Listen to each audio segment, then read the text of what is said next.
Men in this world, whose appetites are matched only by their callousness, whose greed is an abyss that can never be filled. Such was the nature of Gerald Jerry Marks, an architect of industry, a master of deception, and above all, a merchant of tainted sustenance. His empire of filth bore the name Nuritech Foods, a name that promised nourishment, yet delivered only corruption. A sinister masquerade of progress, built on the ruined health of the innocent. It was not enough for him to profit. He sought to devour. And so, he devised a most insidious cost-saving measure, the incorporation of writhing, blind, subterranean vermin into the food he peddled, ground into indistinction, disguised with chemical artifice. Their corrupted essence became the flesh of school meals, the marrow of market shelves. The people would never know. He was certain of it. The factory workers, those wretched souls bound by necessity, spoke of an unholy miasma that clung to the air like a specter of decay. But Marx, ever the callous man of industry, dismissed such concerns. The ledger knew no morality, only balance. And so, when the first whispers of affliction arose, when children, fragile as porcelain dolls, grew ill, their stomachs swollen with unknown horrors, Marx responded as he always had, with silence, with lawyers, with the crushing force of money. He was untouchable, or so he believed.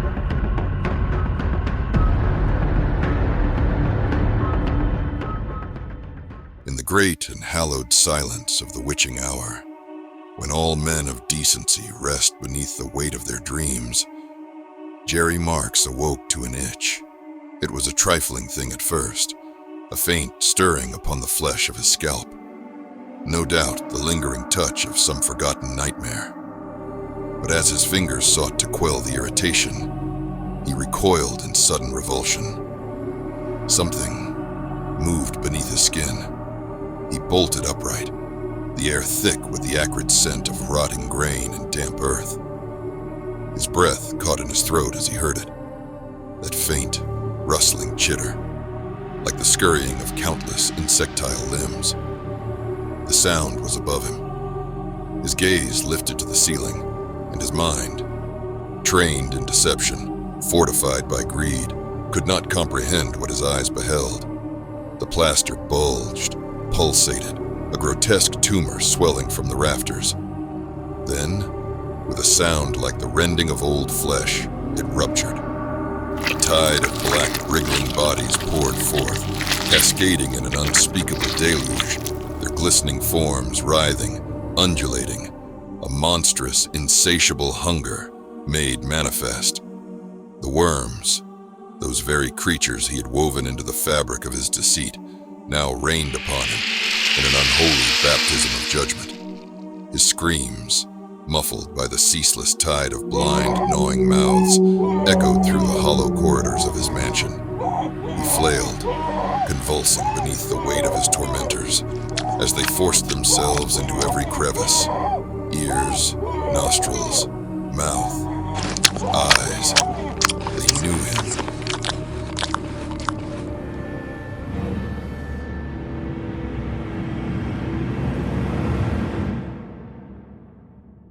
He stumbled, convulsing, his veins writhing like a nest disturbed, his stomach distended, as if some unseen force battled within his bowels.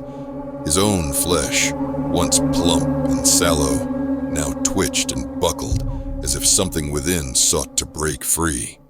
His hands, once the architects of deception, became his undoing. They clawed at his own skin, raking deep trenches through his cheeks, his throat, his chest, until they found movement within. His stomach swelled, stretched, the skin growing tight and translucent. The pressure was unbearable. Then it split, and they came. In an eruption of gore and filth, they poured forth from his own flesh. The worms, the very ones he had once deemed nothing more than protein, now feasted upon their creator.